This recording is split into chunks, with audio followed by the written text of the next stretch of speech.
Hello everybody, this is Michelle Fox and welcome back to The Simple Quilter. Today I'm going to be sharing 5 tips for storing your quilt fabric. Tip number 1 is to keep your fabric in an area that has lower moisture.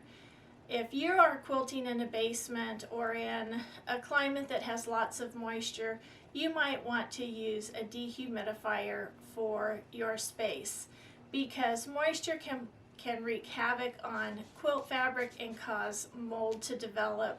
So be sure to keep your fabrics in a drier area.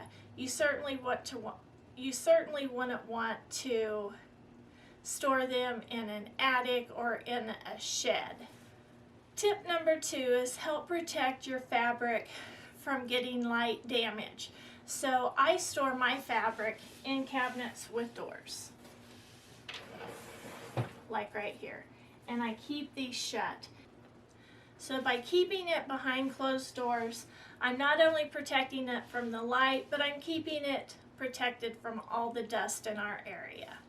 Tip number 3 is to store your fabrics so you can see them.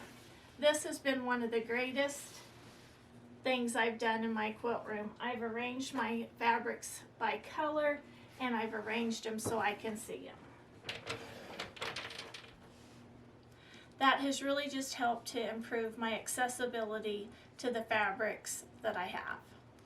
Tip number 3 is to fold your fabric using cardboard. You can fold no matter what space you have to store your fabrics. You can use cardboard to fold it in a way that will fit your space because you can cut your cardboard to any size you need or like.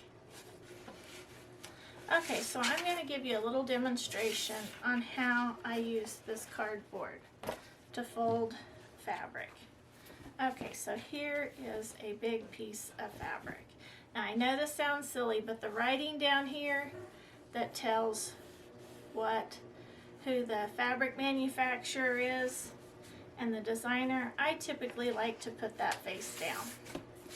And not all my fabrics have been done like that, but this one has.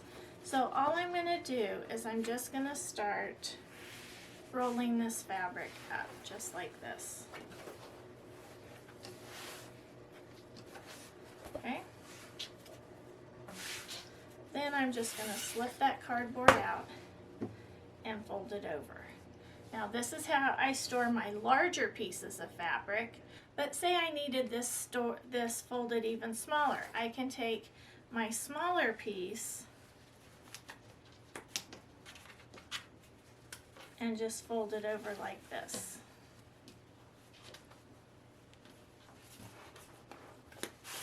And then I can stack my fabrics just like that. And as you saw in the cabinet that I just opened, that's how I store my fabrics. Now tip number 5 is to have some sort of storage system for your scraps. So I use these inexpensive storage containers and I simply put a label for the color that I want. These are my reds and these are my greens. And I just keep all of my scraps in these boxes. This helps to control the clutter and puts all of my scraps in an area that's easily accessible. I hope you've enjoyed today's video. Please hit the like button if you enjoyed the video, subscribe if you haven't, share with a friend, and as always, leave a comment. I'd love to get the comments and try to reply to each and every one. So until next time, have fun quilting.